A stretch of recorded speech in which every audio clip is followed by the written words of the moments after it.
आपके बीच में ये कहने के लिए आया हूं कि हमारी पार्टी कोई आपको समर्थन दे रही है। आज मैं अपनी जिम्मेवारी निभाने के लिए आपके बीच में आया हूं। जब कभी भी किसान का आंदोलन हुआ, स्वर्गीय महेंद्र सिंह टिकैत जी ने उत्तर प्रदेश के किसान के साथ केंद्र की सरकार और उत्तर प्रदेश की सरकार जब अनदेखी करती थी और स्वर्गीय टिकैत साहब जब लाखों लोगों को लेकर के दिल्ली के वोट क्लब के ऊपर जमा होते थे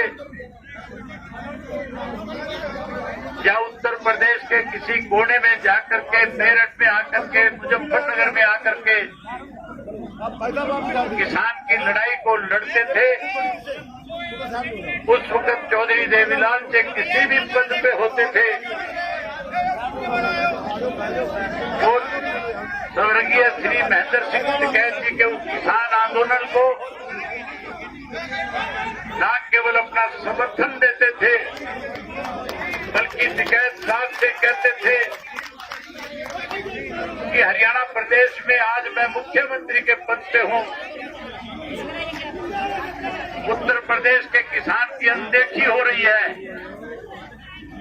उत्तर प्रदेश के किसान के खेत की बिजली काटी जा रही है, हरियाणा प्रदेश की सरकार के जुम्मे जो आप जिम्मेवारी लगाओगे, चौधरी देवीलाल टिकैत साहब से कहते थे कि मैं उस जिम्मेवारी को पूरा करने का काम करूंगा। और उस आंदोलन को तब तक हम अपनी पार्टी की तरफ से ताकत देते थे जब तक उत्तर प्रदेश के किसान को न्याय नहीं मिल जाता था। पूरे देश और दुनिया में टिकैत साहब की और चौधरी देवीलाल जी की जो दोस्ती थी, जो उनका संघर्ष था, आज भी पूरी दुनिया उसको अपनी आंखों से आपके सामने हजारों की संख्या में आए हुए हरियाणा के लोगों ने इस बात को साबित कर दिया कि हम उस दोस्ती पे आज फिर मोड़ लगाने के लिए आए हैं। जहां 27 तारीख को इसी बॉर्डर के ऊपर हजारों लोगों के बीच में पर्ची पहुंचा दी ऊपर। टिकैत साहब 26 जनवरी को जो दिल्ली के अंदर दिल्ली की केंद्र की सरकार ने आरएसएस के लोगों को उस आंदोलन में कहीं किसान की पोशाक पहना करके उस आंदोलन को खत्म करने की जो साजिश रची थी, उसके बारे में टिकैत साहब बैठे हुए किसानों को जब संबोधित कर रहे थे, जब सारी बात उनसे बता रहे थे, मैं सोशल मीडिया पे देख रहा था कि हजारों पुलिस के कर्मचारी जो शांति से आंदोलन चलाने का काम कर रहे थे, किसान उनके चारों तरफ आकर के खड़े हो गए थे और बारी बारी कह रहे थे कि हम टिकैत साहब को गिरफ्तार करने के लिए आए हैं। और टिकैत साहब भी अपनी तरफ से लोगों को संबोधित करते हुए ये कह रहे थे कि हमने किसी तरह से विरोध नहीं करना, पुलिस के लिए रास्ता बना करके दो, मैं गिरफ्तारी देने के लिए तैयार हूं। लेकिन साथियों, हैरानी की बात थी, जो काम प्रशासन का है, जो काम सरकार का है, भारतीय जनता पार्टी ने अपने यहाँ के एमएलए को सैकड़ों की संख्या में बदमाशों को साथ लेकर के इसी पुल के नीचे जिन्होंने यहाँ के डीएम को और एसपी से कहा था कि अगर आप इनको यहाँ पहले तो आप इनको यहाँ से हटाओ, अगर आप नहीं हटाओगे तो वो बदमाश किस्म का एमएलए अपने साथ हथियारबंद लोग लेकर के जो यहाँ आया था, जो कह रहा था कि अगर आप इन्हें नहीं हटाओगे तो फिर हम इनको हटाने का काम करेंगे। मैं आज उत्तर प्रदेश के मुख्यमंत्री जी से कहने के लिए आया हूं कि मुख्यमंत्री जी, इस किसान के साथ बातचीत के जरिए तो आप इस आंदोलन को खत्म कर सकते हो, लेकिन आप अपनी पार्टी की, अपनी सरकार की तरफ से कहीं कोई दबंगई दिखा करके, कहीं कोई लाठी और डंडा दिखा करके, बंदूक दिखा करके अगर इस किसान आंदोलन को कुचलने की चेष्टा करोगे, अगर इस किसान आंदोलन के साथ कोई छेड़खानी करोगे, तो यहाँ केवल उत्तर प्रदेश, हरियाणा और पंजाब का किसान नहीं, बल्कि पूरे देश का किसान आकर के जहां आपकी सरकार का तख्ता पलट करने का काम करेगा,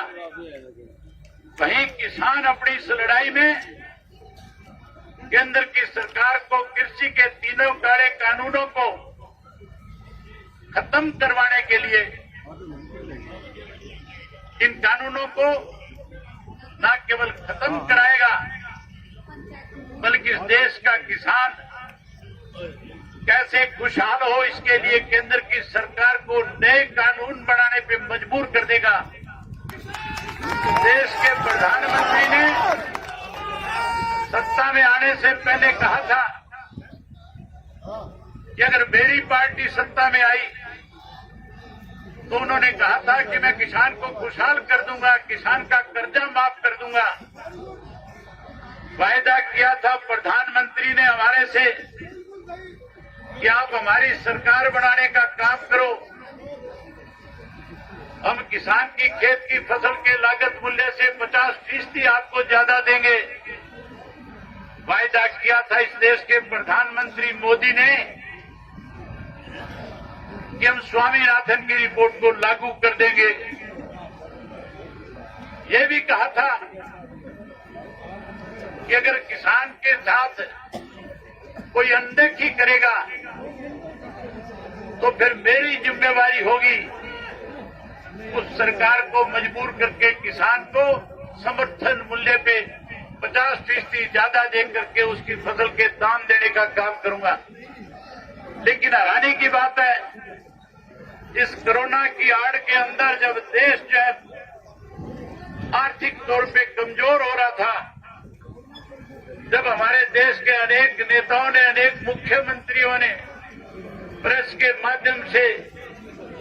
ये बातें कही थी कि आज हमारे पास आर्थिक रूप से दिक्कत है, आज इस कोरोना की महामारी में जो कारखाने बंद हो गए, जो स्कूल और कॉलेज बंद हो गए, आज छोटी छोटी दुकानें बंद हो गई, उसकी वजह से हमें बड़ी परेशानियों का सामना करना पड़ रहा है। लेकिन साथियों, उस वक्त में अगर इस देश को किसी ने आर्थिक रूप से मजबूत किया तो केवल और केवल इस देश का अन्नदाता था, किसान था, जिसने कोरोना की परवाह करे बिना लगातार अपने खेत में जाकर के अपनी फसल की उपज को और ज्यादा मेहनत के साथ उस फसल को पका करके न केवल देश के गरीब आदमी का, देश के आम आदमी का पेट भरने का काम किया, बल्कि देश के प्रधानमंत्री ने सभी में ये बात कही थी कि आज देश आर्थिक रूप से अगर कहीं मजबूत है तो उस मजबूती में सबसे ज्यादा बड़ा योगदान देश के अन्नदाता का है, किसान का है। इस किसान ने इस देश को आर्थिक रूप से मजबूत किया। कोरोना की आड़ में हमारे देश के प्रधानमंत्री ने 3 कृषि के ऐसे कानून बना दिए जिसकी वजह से आज हमारे 5 वर्ष के नन्हे मुन्ने बच्चे से लेकर के 55 वर्ष के बुजुर्ग तक को अपना घर बार, खेत, परिवार सब छोड़ करके इस सरकार के खिलाफ दिल्ली के चारों तरफ धरने पे बैठ करके इस सरकार को शांत प्रिय ढंग से आंदोलन को चला करके बारी बारी सरकार के बुलावे पे किसान नेताओं ने जाकर के इन काले कानूनों के बारे में बड़ी खुल करके चर्चा करी, लेकिन भारतीय जनता पार्टी की सरकार ने कैसे आंदोलन खत्म हो इसके लिए इसको लिंगर ऑन करने का काम किया, लंबा करने का काम किया। जब किसान ने लिंगर ऑन होने के बाद, लंबा होने के बाद भी कहीं विचलित नहीं हुआ, कहीं उसने अपने जिम्मेवारी को किसी किस्म की कमी नहीं आने दी, तो केवल उनके ऊपर ये आरोप लगाया गया इस आंदोलन में तो ऐसे लोग इसका हिस्सा बन गए जो उग्रवाद से जुड़े हुए हैं। किसान को खालिस्तानी कहा गया, किसान को उग्रवादी कहा गया। इस देश के किसान के खिलाफ जो नेता हमारे थे, जो इस आंदोलन को चला रहे थे, इस दिल्ली की सरकार ने 26 जनवरी के दिन जहां गणतंत्र दिवस की परेड के साथ